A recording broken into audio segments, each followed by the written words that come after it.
this video should have been out about a week or two ago when Those Who Wish Me Dead actually came out, but I've been really busy with work and school and yada, yada, yada. Just a whole bunch of shit, so I haven't been able to put this out on the channel. But now today, I am here to talk about Those Who Wish Me Dead, which is directed and co-written by Taylor Sheridan. If you don't know who Taylor Sheridan is, you probably should at this point. He has been involved in directing and writing some really great projects in the last half decade or so. This is a really good cast that he's assembled for this film. You've got Angelina Jolie, Nicholas Hoult, Finn Little, Aidan Gillen. Yes, Littlefinger himself is in this movie. Jon Bernthal, the Punisher, shows up in this thing. Finn Little plays a boy who witnesses two hitmen doing something really bad. He's off running through the wilderness in Montana, and as a result, Angelina Jolie has to find him and protect him. She not only has to protect him from these hitmen that are after this boy in the wilderness of Montana, but there's also a forest fire that starts, and you know forest fires in those parts can get pretty wild and out of control. So she's basically trying to protect him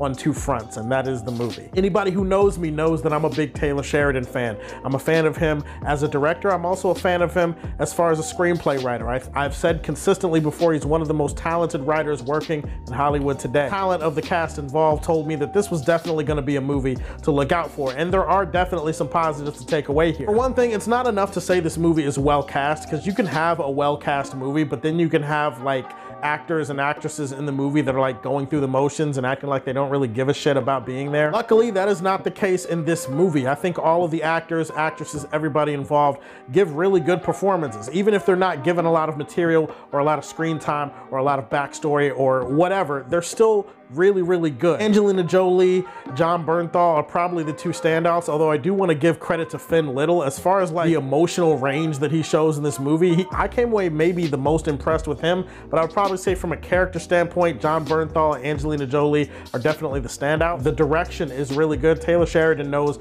how to direct a really good looking movie. I like the landscaping. I like where they decided to shoot this movie, and I like how they decided to shoot it. There are some pretty entertaining pyrotechnic visual effects that are on display when it comes to displaying the fire and how destructive it is. You're looking for a little bit of action, you're looking for some good performances, you're looking for like a movie that feels like a throwback 90s or early 2000s thriller. I think that Taylor Sheridan and the people involved in making this movie did their jobs, and they created an effective 90s to early 2000s thriller. If you're looking for anything beyond that little box that I put the movie in though, you might walk away a little bit disappointed. And I, as a big fan of Taylor Sheridan, walked away a little disappointed. For all the potential and the interesting premise that's set up with this movie, where it gets off to such an interesting start, you got these two assassins, they're hunting this boy in Montana, and then you have Angelina Jolie, they tie her into the story. Like, it gets off to a really great start. But everything about the script, the plot, the story for this movie, it just feels unfinished. It feels half-baked. It feels undercooked. It feels like they couldn't really deliver on the premise and the ideas that were presented in the beginning of the film,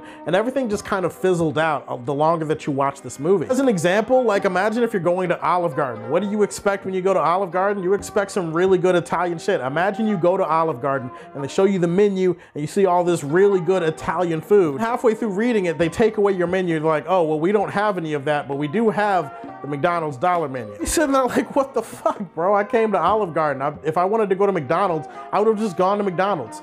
But yeah, let me get a McChicken with cheese. There are so many things that are set up within the screenplay and the script of this movie that are not delivered on. Sometimes I like it when movies have ambiguous questions and they don't want to hold your hand with a lot of exposition. They don't want to explain a lot of things. But I feel like in this case with this movie, if you're going to have the characterization be as dull and pretty much non-existent for most of the people in this movie, I feel like you kind of have to justify the why of why the story is happening in the first place. They don't clearly flesh out people's motivations or the why of what's happening, and because they don't, it makes you feel a little bit detached from what's going on. Normally that would be perfectly fine. I'd be okay with being detached from the story if I at least cared about more of the people that are in this movie, but it feels like they just do surface level with a lot of the characters here. In terms of the screenplay, there are just some really weird choices that happen, things that happen throughout the film that you can't really explain or justify. You could certainly try to by saying, oh, well, it's movies and that type of shit happens all the time, and you could forgive a few illogical things going on, and sure, that makes sense. If you're giving me a half-baked story and then you're giving me half-baked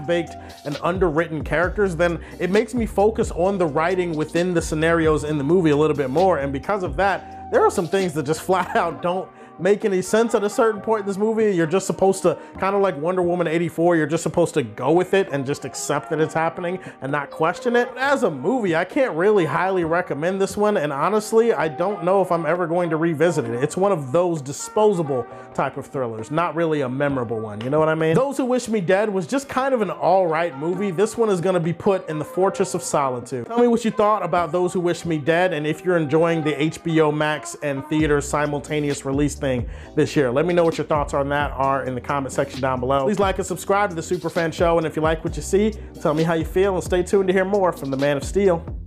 Peace.